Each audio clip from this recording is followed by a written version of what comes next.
pueblo del Señor. Vamos a tener nuestra lección de esta semana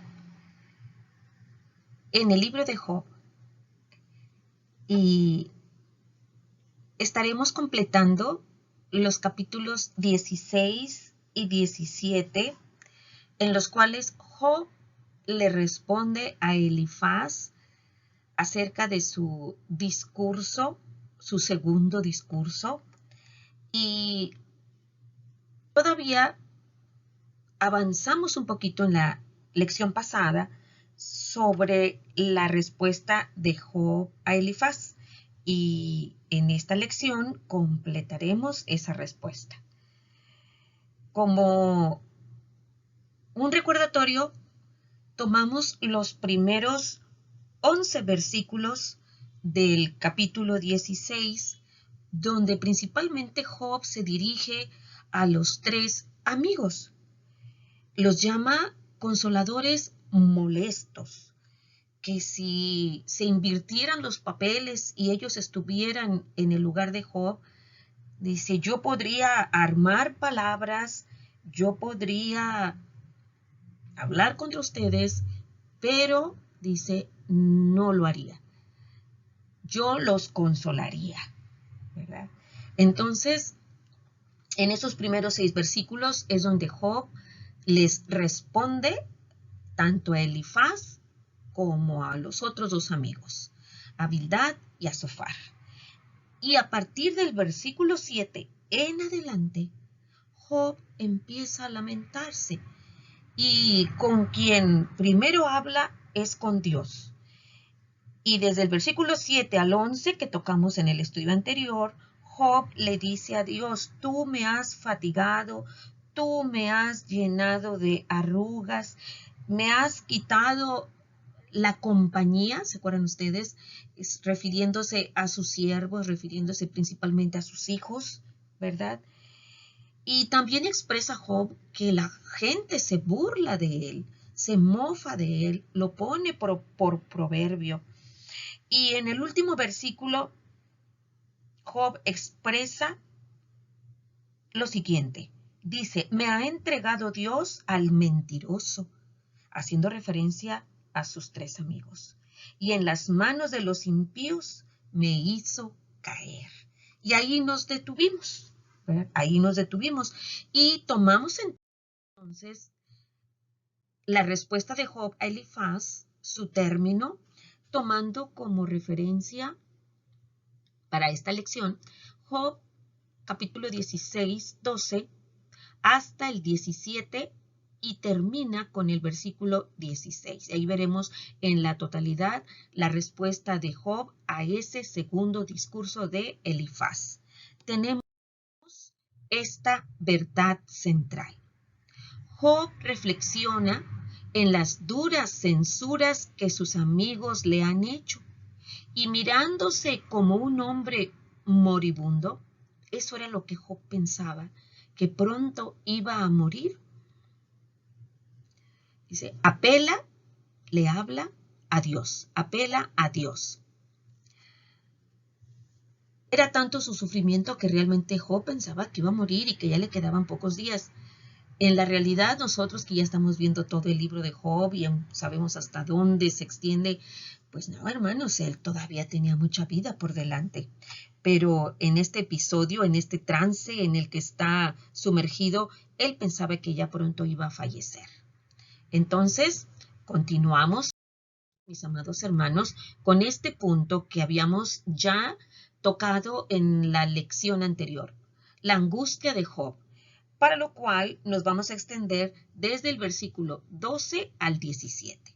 Y para ir viendo con detenimiento esta respuesta de Job, empezaremos con los versículos del 12 al 14.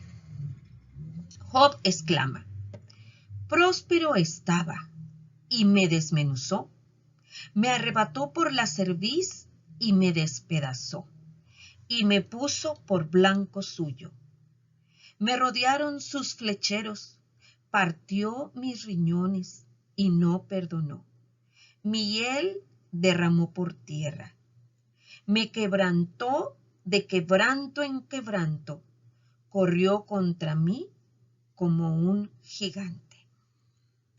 En la perspectiva de Job, que sentía que Dios era o estaba actuando como su enemigo, en esta primera porción lo compara como una fiera que lo está atacando, que lo toma por el cuello, como lo vamos a ver ahorita, como un animal, un felino, dice, y me puso por blanco suyo. También siente que todas las flechas están cayendo sobre su cuerpo, habla de riñones, por mencionar otras vísceras, el hígado, que es un órgano vital, su producción es la bilis, que también se conoce como hiel, dice, también se derramó por tierra, y siente también que un gigante lo está persiguiendo.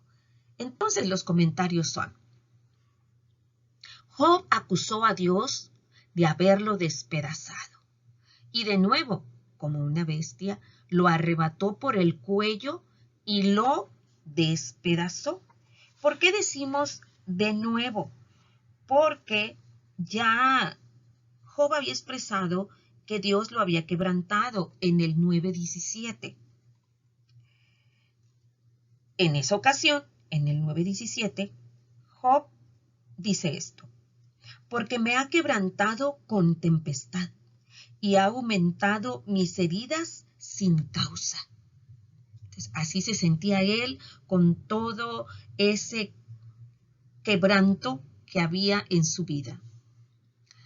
Aparte de ser como una bestia feroz, como un felino que lo va a matar, dice, Dios también era como un arquero, porque dice, me rodearon los flecheros, que estaba usando al patriarca como blanco suyo para practicar su puntería. Lo había herido, haciendo que de acuerdo al versículo 13, en la letra o en la línea C, dice, haciendo que hiel se derramara por tierra. Job también comparó a Dios con un gigante. En la Biblia, Nueva Versión Internacional 99, dice guerrero. Entonces, ¿saben a quién me acordé cuando enlacé las dos palabras como un gigante y un guerrero? Me acordé de Goliat y toda la descripción que se hace en los libros de Samuel sobre este gigante cuando se enfrentó con David, ¿verdad? Entonces así sería, como un guerrero, como un gigante. En todo ello, el patriarca se volvió a equivocar al atribuir a Dios la hostilidad, pero no encontraba otra explicación. Así que él trataba de hacer caer o explicarse por qué tanto mal, por qué tanta tragedia estaba ocurriendo de una manera tan intempestiva en su vida. Continuamos. Job sigue con este punto de describir su angustia. En los versículos 15 al 17 habla de su cuerpo, habla de todo lo que él está pasando día con día. Explica así: cosí cilicio sobre mi piel y puse mi cabeza en el polvo. Mi rostro está inflamado con el lloro y mis párpados entenebrecidos, a pesar de no haber iniquidad en mis manos y de haber sido mi oración pura. Entonces, en los versículos 15 al 16 hace 4 descripciones acerca de su intenso sufrimiento, ¿verdad? Ahorita vamos a ver qué era el cilicio, ¿verdad? Que se ponía sobre la piel. La referencia a poner la cabeza en el polvo era semejante a aquellos animales que, viéndose derrotados, hundían sus cuernos en el polvo. Entonces así se describe Job a él mismo. De tanto llorar, dice, su rostro se inflama, y así es en el ser humano, cómo se siente enrojecido e inflamado el rostro. Y sus párpados con ojeras, me los imagino así, porque dice que están entenebrecidos. Debido a los ataques divinos, Job usó ropas de silicio. Si ustedes recuerdan, estos eran las ropas, un chaleco de silicio, me lo imagino áspero, ¿sí? Áspero, hermanos, que se ponía sobre la piel, no se ponía sobre una túnica, sino directa sobre la piel para manifestar en un dolor físico sobre la piel, ese dolor emocional y espiritual que él tenía, ¿verdad? Entonces, la ropa de silicio era un símbolo de su pena, haciéndolo poner en el polvo su cabeza, que es la figura de un animal derrotado. Sus lágrimas hicieron que su rostro quedara inflamado con el lloro, y su angustia hizo que sus párpados quedaran entenebrecidos y ojerosos. Y eso lo podemos buscar y encontrar en el versículo 16, acerca de sus párpados entenebrecidos. ¿Verdad? A pesar de todo ello, no había iniquidad en las manos de Job. Esto lo había declarado nuestro Dios 2 ocasiones en los primeros 2 capítulos. Él, Job, no era violento como Elifaz había sugerido en el 15:20. En el 15:20, que fue cuando habló Elifaz en su segundo discurso, expresa todos sus días, ¿se acuerdan? Todo lo que él describe, las aflicciones, las 16 aflicciones del impío. Todos sus días el impío es atormentado de dolor y el número de sus años está escondido para el violento. Ahí estaba refiriéndose a Job. Entonces Job no era violento como Elifaz había sugerido en el 15:20, y su oración era, de acuerdo a lo que leímos en la segunda parte del versículo 17, su oración era pura y sin motivos espurios ni egoístas. Podemos comentar que un motivo espurio es un motivo falso o ilegítimo. Entonces, cuando él oraba, no era por un motivo falso, por falsedades, ni nada más pensando en él mismo. Así que su sufrimiento era inexplicable. ¿Por qué estaba en tal tormento si no era un impío?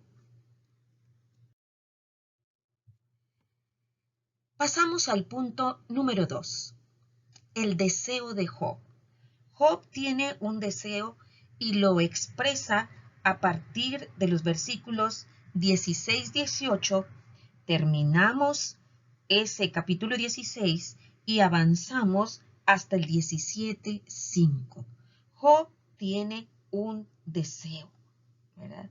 Entonces, ese deseo, entre otras cosas, podemos expresarlo como que no hubiese una injusticia en su caso, sino que hubiese justicia para lo que estaba pasando. No lo dice así explícitamente, pero sí lo podemos entender en los pasajes o versículos que vamos a ver a continuación. Empezando con este fragmento, los versículos 18 al 21. Dice así: Oh tierra, no cubras mi sangre, y no haya lugar para mi clamor. Mas he aquí que en los cielos está mi testigo, y mi testimonio en las alturas. Disputadores son mis amigos, mas ante Dios derramaré mis lágrimas. Ojalá pudiese disputar el hombre con Dios como con su prójimo. Aquí tenemos entonces algunos aspectos del deseo de Job, ¿verdad? Que no hubiese injusticia en su caso. Y también que quería que hubiese un testigo en los cielos. Y otro aspecto es que ojalá pudiera hablar cara a cara con Dios, como lo puede hacer o lo podía hacer Job con Elifaz, con Bildad o con Zofar. Así que comentamos lo siguiente. Job invocó a la tierra pidiéndole que no cubriera su sangre, es decir, que antes de morir fuera reivindicado de la injusticia cometida contra él. Como lo podemos leer así. En Génesis 4:10 leemos cuando Dios le dice a Caín, y él le dijo, ¿qué has hecho? La voz de la sangre de tu hermano clama a mí desde la tierra. Cuando hay un homicidio y la sangre de una persona se vierte en la tierra, entonces la palabra de Dios menciona en repetidas ocasiones, porque esta no es la única, hay otros pasajes, pero tomamos el primero que hubo en Génesis 4:10 acerca de que la sangre de una persona derramada en la tierra, dice, la tierra clama por justicia, ¿sí? Y entonces sí, que su clamor pidiendo justicia no quedara sepultado y olvidado. Dirigiéndose a los cielos, dijo que confiaba en que ellos tenían un testigo favorable a él y que su testimonio estaba en las alturas y era el que actuaba como su intercesor. Job deseaba que ese amigo, que esa persona pudiese disputar con Dios y hablar a su favor. Eso es lo que Job estaba deseando. Recuérdese que él sentía que Dios era su enemigo, que Dios era un juez que lo estaba castigando. Entonces él quería que hubiese un amigo, un intercesor que pudiera hablar a favor de Job. Entiéndase por disputar, porque es una palabra que se oye fuerte, se oye ruda. En hebreo es yaka, que significa argumentar, debatir en la corte. Todos hemos visto testigos de cómo los abogados, tanto el fiscal como el defensor, argumentan a favor, ¿verdad? O en contra de un acusado. Entonces lo que Job quería era tener un abogado defensor. Dice, pero puesto que ningún mediador humano puede elevarse por encima de Dios y el hombre, Job deseaba tener un intermediario, una especie de abogado defensor celestial que hablara al mismo nivel que el Altísimo. Los compañeros del patriarca, Elifaz, Bildad, Zofar, no habían hablado a su favor, así que necesitaba alguien que lo hiciera. Y me acordé enseguida, mis amados hermanos, de cómo en la palabra de Dios el apóstol Juan nos dice que si nosotros hubiésemos pecado, abogado tenemos para con el Padre, a Jesucristo. Así que si nosotros confesamos nuestro pecado, Él intercede por nosotros. Y qué bendición tenemos en este nuevo pacto de que sepamos esta verdad en la palabra de Dios y nos sintamos confortados y estimulados para ponernos a cuentas con Dios, sabiendo que el Señor Jesucristo es nuestro abogado defensor celestial. Ahí podemos decir, en ese sentido, pobre de Job, que él sentía y no sabía, ¿verdad?, que había un abogado, que había en el futuro alguien que iba a actuar como abogado defensor del ser humano. Continuamos con el deseo de Job. Ahora vamos a leer la terminación del capítulo 16 y vamos a tomar los primeros 2 versículos del 17.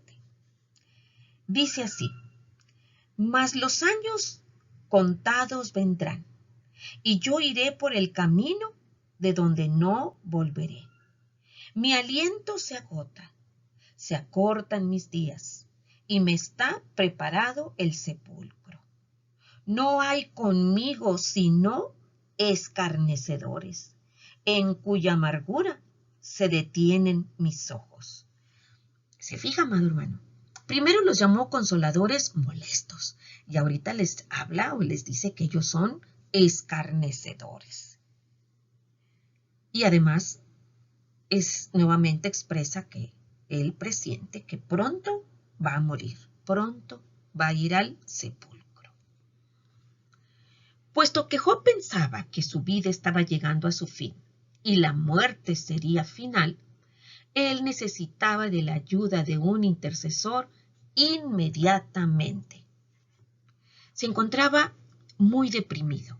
Es lo que deja entrever esta frase. Mi aliento se agota.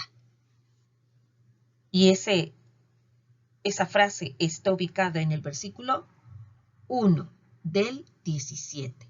En el 17:1. ¿Por qué él sentía? ¿Por qué se estaba sintiendo muy deprimido? Porque lo único que veía a su alrededor con los ojos llenos de lágrimas era a sus amigos, a quienes llamó en el versículo 2, línea A, les llamó escarnecedores, que estaban llenos de amargura. Lo habían atacado, lo habían ofendido, se habían burlado y allí estaban todavía. Así que en ese sentido, comentando yo este sufrimiento de Job, no tan solo se dan cuenta algo, hermanos, siempre cuando hablamos del sufrimiento de Job, enseguida se acuerdan de la esposa cuando le dice, maldice a Dios o bendice a Dios y muérete. Y ya, en cambio, ¿cuántos capítulos llevamos con este ataque continuo y sin tregua que los tres amigos de Job estaban desarrollando contra él? ¿Verdad? Entonces dice, ustedes están llenos de amargura. Continuamos.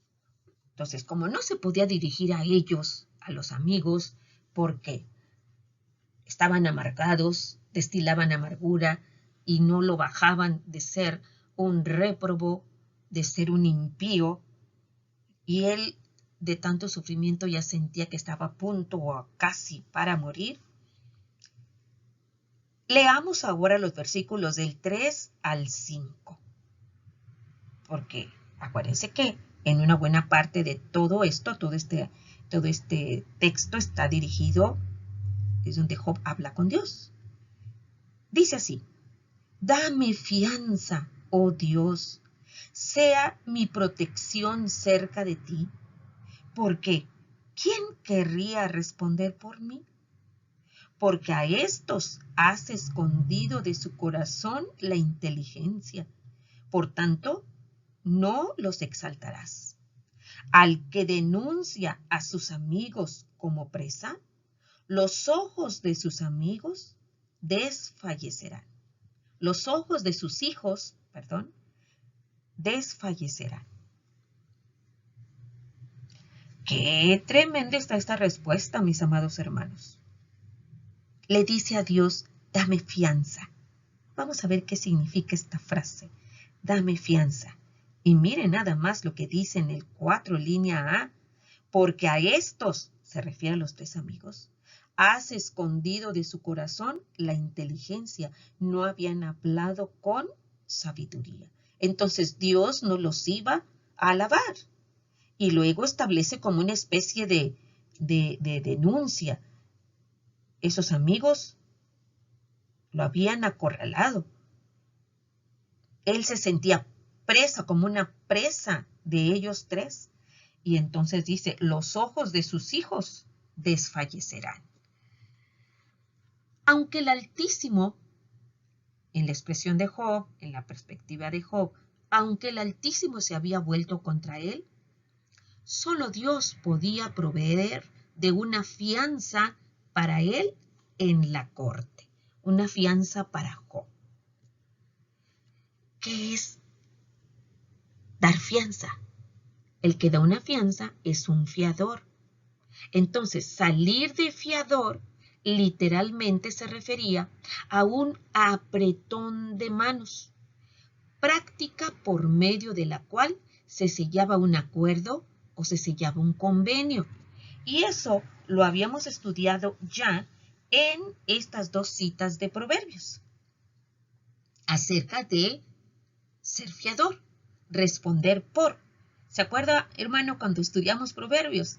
6.1 dice así: Hijo mío, si salieres fiador por tu amigo, si has empeñado tu palabra a un extraño, entonces el darle la mano implicaba yo responderé por ti. Eso es lo que significaba, ¿sí? Ahora se firma.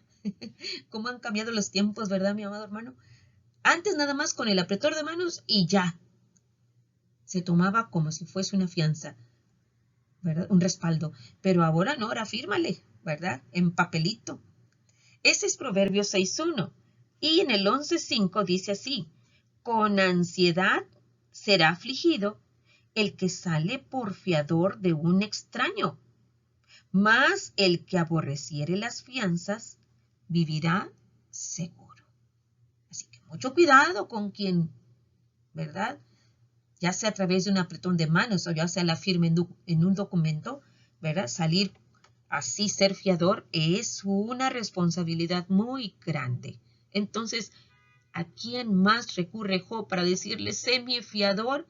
Pues dice, se vuelve a Dios, se vuelve al Altísimo. Ese acuerdo con Dios era necesario porque los tres amigos de Job no tomaban en cuenta su inocencia, sino que se habían convertido en sus acusadores, ¿sí? Sus dedos lo acusaban. Así es como lo representa un importante pintor.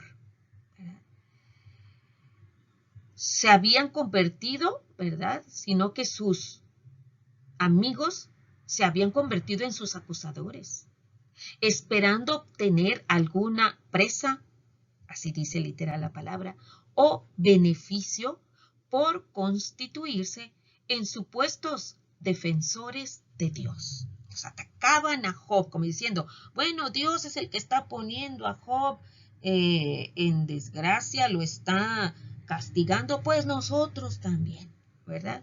Y entonces, ¿qué respuesta tan dura de Job? Porque dice, ese tipo de amistad infiel, falta de lealtad, significaba que en vez de un premio, sus hijos serían castigados con ceguera.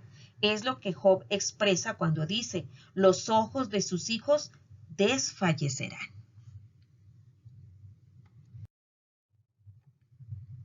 Punto número 3. Desde el 6, versículos 6 al 16, tenemos un dilema. El dilema de Job. La angustia ahora se vuelve un dilema. Tiene que decidir, ¿verdad? Entonces, empezamos con los versículos 6 al 9. ¿Cuál es ese dilema? Vamos a encontrarlo. Él, o sea Dios, me ha puesto por refrán de pueblos, y delante de ellos, de su pueblo, he sido como un tamboril. Mis ojos se oscurecieron por el dolor, y mis pensamientos son todos como sombra.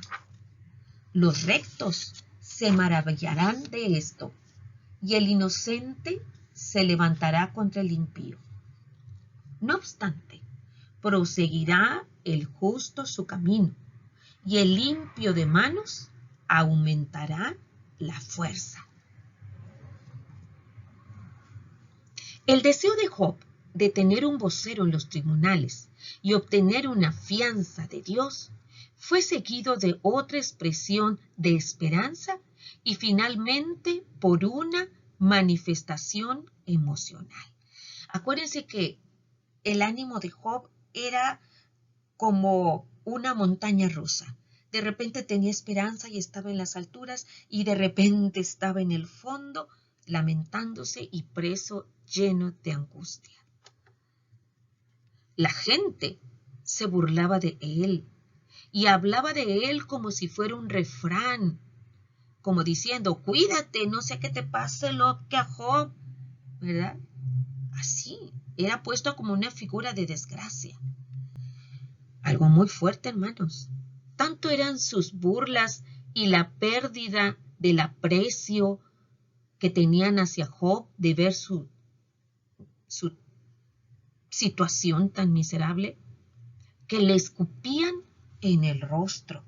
Y eso lo leemos en Job 30:10, un poquito más adelante. Dice, me abominan, se alejan de mí, y aún de mi rostro no detuvieron su saliva. Le escupían en el rostro, que es un acto por demás insultante y aborrecible. Mire nada más todo lo que sufría Job. Tan intenso era su dolor que hasta sus ojos lo habíamos visto ya previamente, pero ahora lo vuelve a repetir en el 7a, se habían oscurecido, ¿verdad? Sus ojos se oscurecieron, probablemente debido a las lágrimas de todo lo que estaba sufriendo. Los rectos, las personas inocentes, se asombrarían de tan riguroso trato que se le estaba dando a Job. Fíjense bien, hermanos, las personas rectas, las personas inocentes, los que conocían a Job y de ver cómo estaba sufriendo, son los que dice ahí, se asombrarían. La palabra de Dios dice, no se explicarían eso, se maravillarían, ¿verdad? Y al decir esto, el patriarca estaba insinuando que sus contendientes, que Elifaz, Bildad y Zofar, no eran justos, porque ellos, al contrario, lo estaban acusando. No obstante, Job dijo, proseguirá el justo su camino, y le agregaríamos, su camino de rectitud.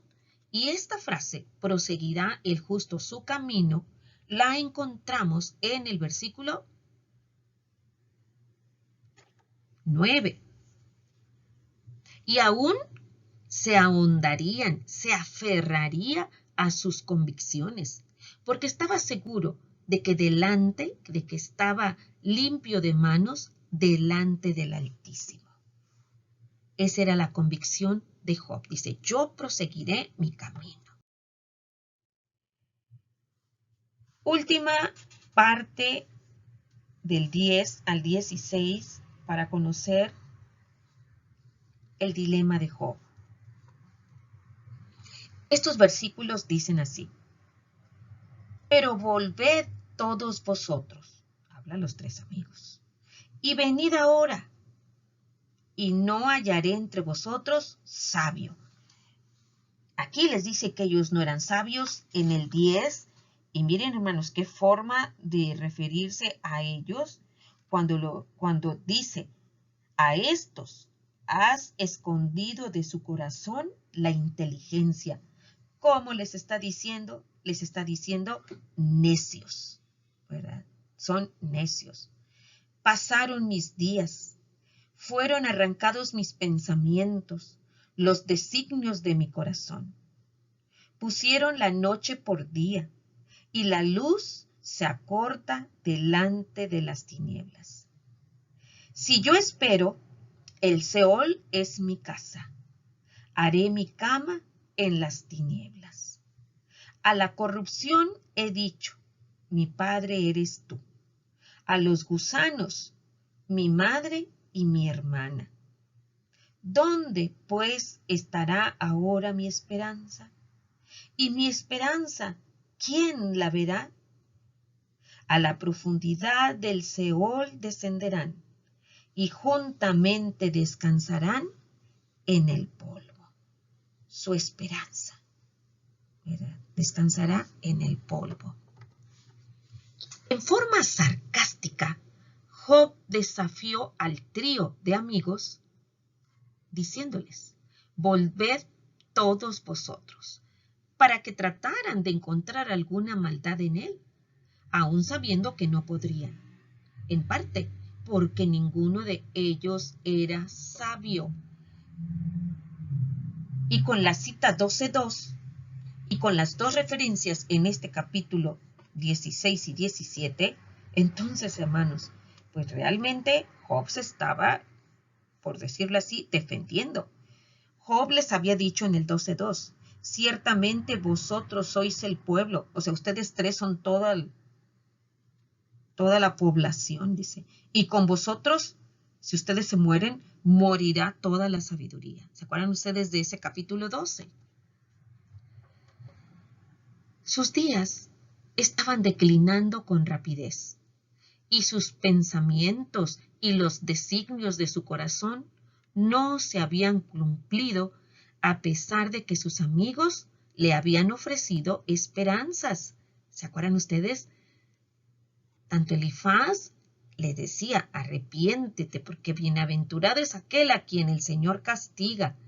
Y ahorita vamos a recordar una cita precisamente en donde Zofar lo anima, lo exhorta a que se arrepienta para que otra vez vuelva él a ver la luz, ¿verdad?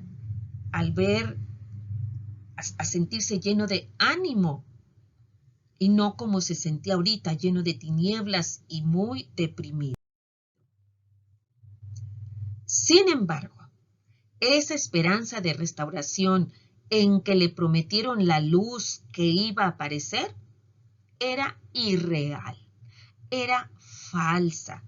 Las palabras de Zofar que encontramos en el capítulo 11, versículos 17 y 18, es ahí donde Zofar le dice: la vida te será más clara que el mediodía, aunque oscureciere, será como la mañana. Tendrás confianza porque hay esperanza. Mirarás alrededor y dormirás seguro. Le decía: arrepiéntete, todo esto va a desaparecer, las tinieblas, la oscuridad, y va a ser como el día. Job pensaba que lo único que podía esperar era que el Seol, o sea, el sepulcro, fuera su, de acuerdo al 13, primera línea, su casa. Así eran los sepulcros en los tiempos bíblicos. Una tumba llena de tinieblas. Imagínense, se ponía aquí la roca y era una oscuridad total, ¿verdad? Una tumba llena de tinieblas y la corrupción que produce gusanos, mismos que estarían más cerca de él en el sepulcro que su madre y hermana. Como ya Job había dicho 3 veces antes, que no tenía ninguna esperanza de volver a recuperarse. La que ellos le ofrecían se desvanecería allí en el sepulcro con él. Y así nuevamente en esta quinta ocasión en que Job toma la palabra, termina su intervención de una manera muy triste, muy lúgubre. Hablar del sepulcro para Job era algo muy fuerte y lo tenía en mente.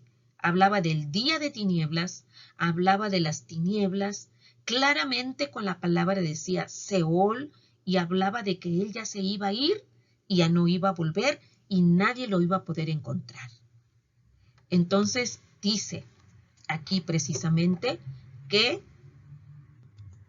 la aplicación del estudio dice de la siguiente manera.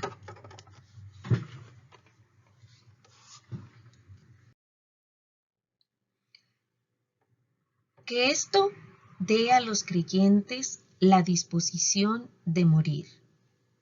No es sino unirse a la cama. Están agotados y es hora de meterse en el lecho.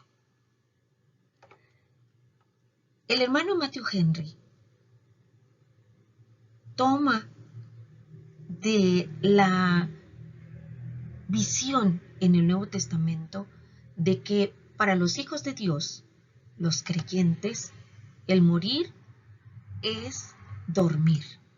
Entonces dice, es como irse a la cama. Están agotados y es hora de meterse en el lecho, en la cama. ¿Por qué no ir voluntariamente cuando el Padre los llama? Así pues, mis amados hermanos, la perspectiva que tenemos nosotros de la muerte, de la tumba, no es de derrota, no es el punto final.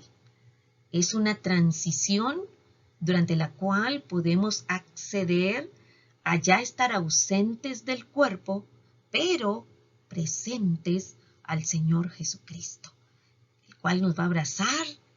Y yo pienso, hermanos, que ustedes como yo anhelamos escuchar la frase de sus labios. Bien, buen siervo y fiel. Sobre poco has sido fiel, sobre mucho te pondré.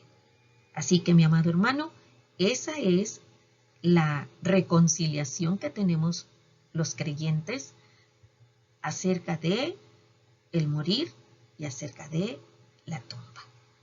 Que Dios les bendiga y que nos siga dando el Señor esa sabiduría para poder tener esta visión de algo tan atemorizante para toda la demás gente, como es la muerte, como es el sepulcro, ¿verdad? Y de esa manera ya está vencido. El Señor Jesucristo venció a la muerte. Gloria a Dios, que el Señor les bendiga.